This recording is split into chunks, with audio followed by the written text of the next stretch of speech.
তখন আমার বয়স 18।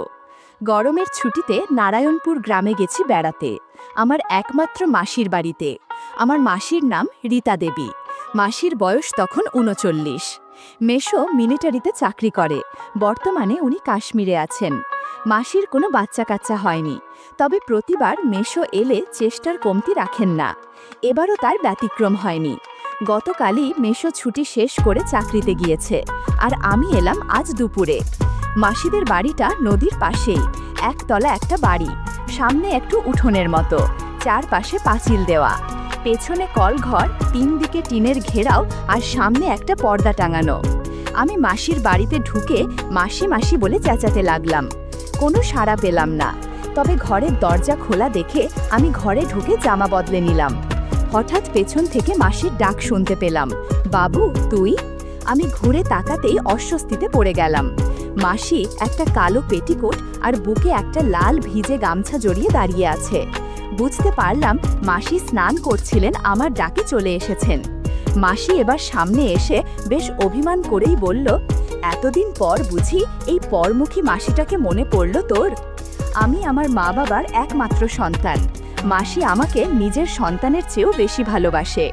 অথচ এই মাসিকেই দেখে কেন জানি আমার অদ্ভুত অনুভূতি হচ্ছিল। আমি বললাম, এতদিন পর এসেছি তো কি হয়েছে, এবার অনেক দিন থেকে পুষিয়ে দেব। দেখো পরে আবার আমার জ্বালাতন সহ্য না করতে পেরে তাড়িয়ে না দাও। তুই যত পারিস আমাকে জ্বালাস, তাতে আমার আপত্তি নেই। যা তুই হাত মুখ ধুয়ে আয়, আমি তোর খাবার দিচ্ছি। এই বলে মাসি তার ঘরে গেল কাপড় পরতে। আমি কলতলায় গিয়ে হাত মুখ ধুয়ে বেরিয়ে আসতেই দেখতে পেলাম দড়িতে ঝুলছে কালো একটা ছোট পোশাক।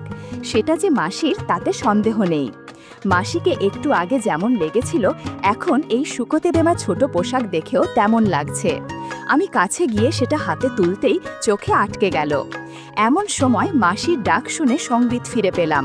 ছোট পোশাকটা দড়িতে ঝুলিয়ে আমি রান্নাঘরে গেলাম। খাওয়া দাওয়াটা ওখানেই হয়। খেতে খেতে মাসি আমাকে বাড়ির কথা জিজ্ঞেস করলো, আরও অনেক বিষয় প্রশ্নও করলো। আমি শুধু হ্যাঁ হুঁ করে উত্তর দিচ্ছিলাম। আমার চোখ বারবার মাসির সৌন্দর্যে আটকে যাচ্ছে। মাসি বেশ ফর্সা, একটু স্বাস্থ্যবান হয়েছে, তবে লম্বা হওয়ায় বেশ লাগে। তবে কলতলায় ছোট পোশাক দেখার পর থেকেই চোখটা বারবার মাসির দিকে আটকে যাচ্ছে। নীল শাড়িটাতে বেশ মানিয়েছে। আমি কোনো মতে খেয়ে ঘরে গেলাম। ঘরে শুয়ে পড়তে ঘুমিয়ে পড়লাম।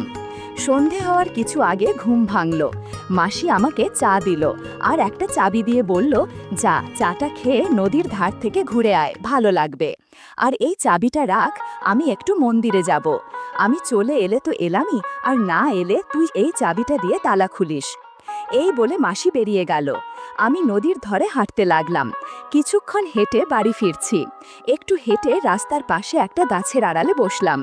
কিছুক্ষণ পর যেই গাছের আড়াল হতে বেরোবো, অমনি রাস্তায় দুটো নারী বিপরীত দিক থেকে এসে মিলিত হয়ে থামল।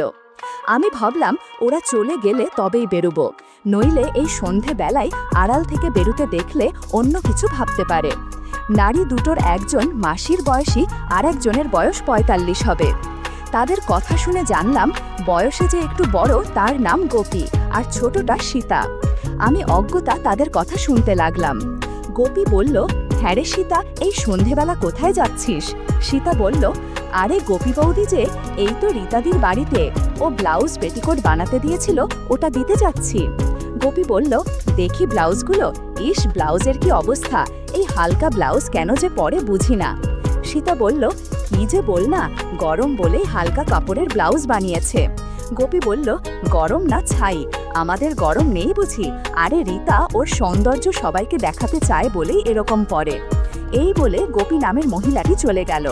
সীতা ওখানে দাঁড়িয়ে বলল, রীতাদিকেও বলতে হবে ব্যাপারটা, বলে সীতা চলে গেল। আমি আড়াল থেকে বেরিয়ে সীতার পিছু পিছু বাড়ি যাচ্ছি, আর এতক্ষণ যা শুনলাম তা ভাবছি। সীতা ঘরে ঢোকার কিছুটা পরেই আমি ঢুকলাম। আমি কোনো শব্দ না করে ঘরে ঢুকে ভাবছিলাম একটু আগে যা শুনেছি। আমার ইচ্ছে হলো ওদের কথা আড়াল থেকে শোনার। আমি বারান্দায় এসে মাসির ঘরের সামনে এসে দাঁড়ালাম। এমন সময় বিদ্যুৎ চলে গেল।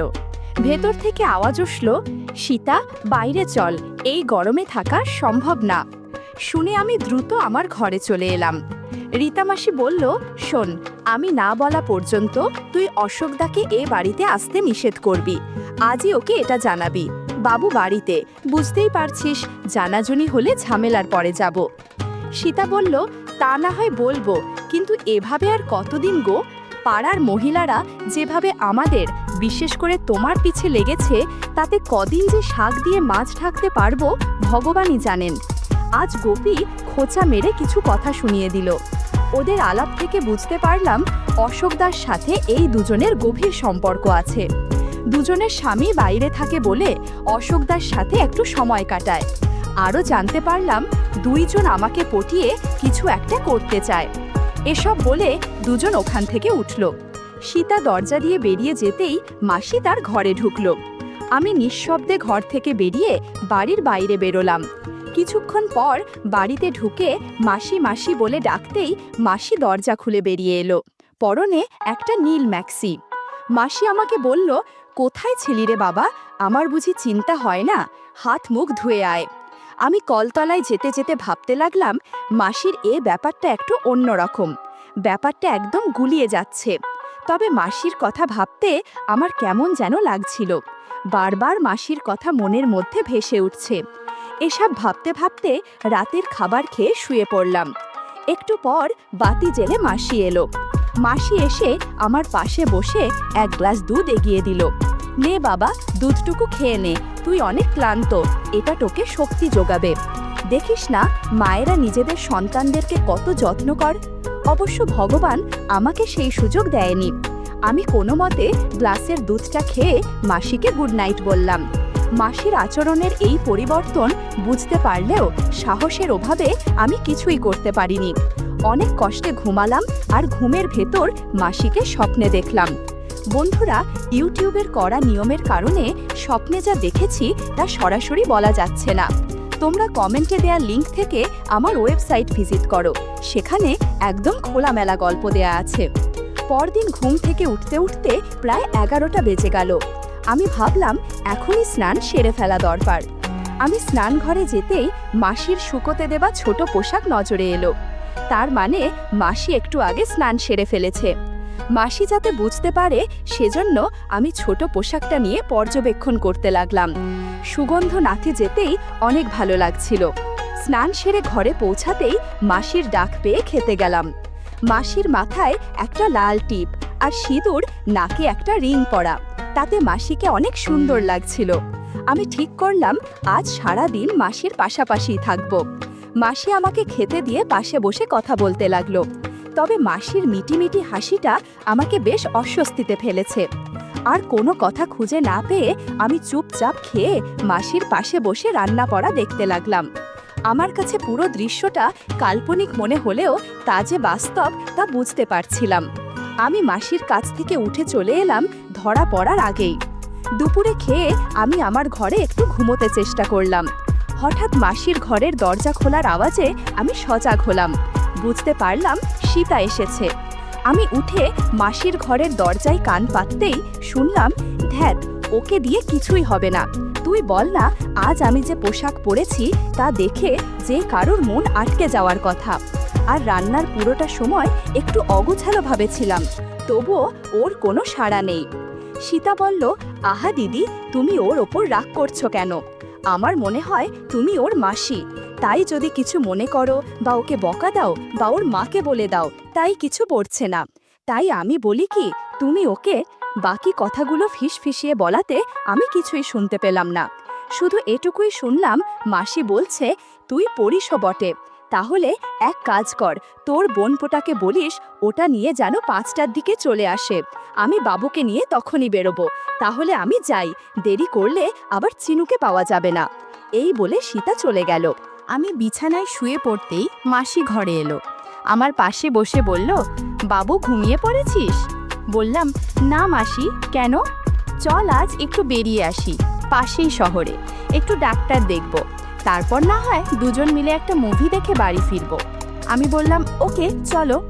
এরপর দুজনে রেডি হয়ে বেরিয়ে পড়লাম। মাসি দরজায় তালা দিয়ে বেরোতে লাগলো। মাসিকে একদমই চিনতে পারছি না। সকালে যিনি অগোছালোভাবে শাড়ি পরেছিলেন এখন দেখি একদম গুছিয়ে শাড়ি পরেছেন। লাল সিঁদুর, লাল টিপ, লাল লিপস্টিক আর নাকে একটা রিং দিয়ে সাজান মুখটা ছাড়া কোনো কিছুই দেখা যাচ্ছে না। গ্রাম থেকে এই ছোট্ট শহরটাতে আসতে আসতে 6:30 বেজে গেছে। মাসি গাড়ি ভাড়া দিয়ে বিদায় দিল। ডাক্তারের চেম্বার থেকে বেরোলাম 7:30-এ। এবার আর একটা অটোতে করে সিনেমা হলে চলে গেলাম।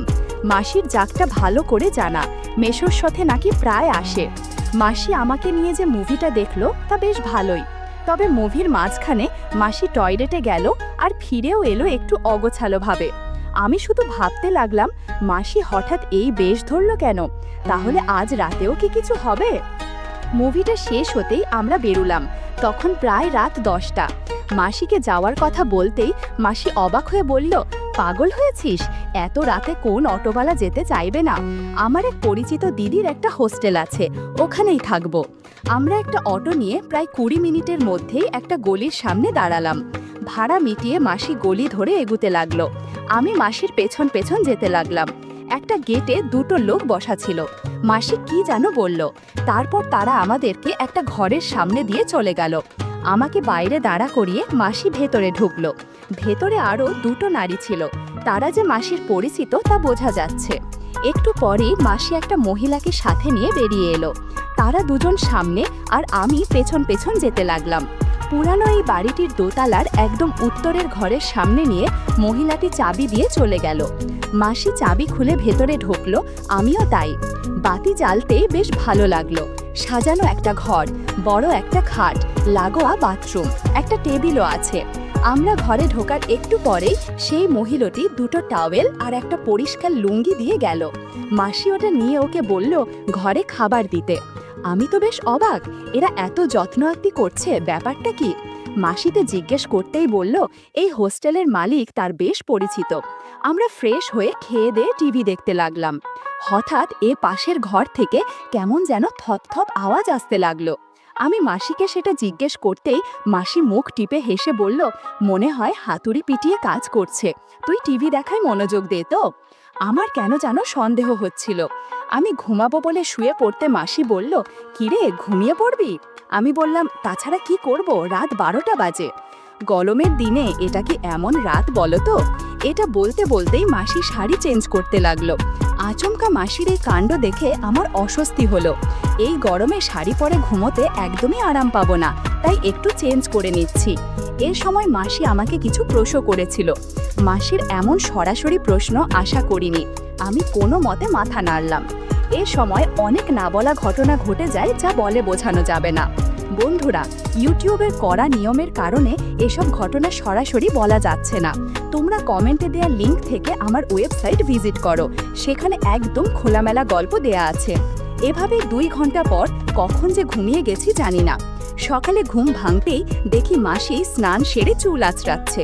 আমাকে দেখে একটু হেসে বলল, যা স্নান করে নে, ফ্রেশ হয়ে নে, কাল গুড় খেয়েছিলি সেটা কাপড়ে লেগে আছে। স্নান করে ফ্রেশ হয়ে আমরা বেরিয়ে পড়লাম। সকালে বাইরে খেয়ে হালকা কেনাকাটা করে দুপুরে খেয়ে নিলুম। তার বাদেই বাড়ির দিকে রওনা হলাম। বাড়িতে পৌঁছলাম শেষ বিকেলে। সন্ধেবেলা সীতা বাড়িতে এলো। মাসি রান্নাঘরে ছিল, ওখানে দুজন কথা বলছে। আমি জানলার পাশে দাঁড়িয়ে শুনছি। এখন আর ধরা পড়ার ভয় নেই, কারণ মাসি জেনে গেছে যে আমি তাদের আগের কথাগুলো শুনেছি। সীতা কৌতূহলী হয়ে বলল, কি গো দিদি, কিছু হয়েছে? স্বামী সীতাকে সব কিছু খুলে বলে, আর সীতা বলে, তোমার ভাগ্নের সাথে আমার একটা ব্যবস্থা করে দাও না দিদি। মাসি বলল, ঠিক আছে, রাতে চলে আসিস, আমি ওকে বুঝিয়ে দেব। এদিকে আমি তাদের কথা শুনছিলাম আর ভাবছিলাম, যাক, এবারের ছুটি বেশ ভালো মতো কাটানো যাবে।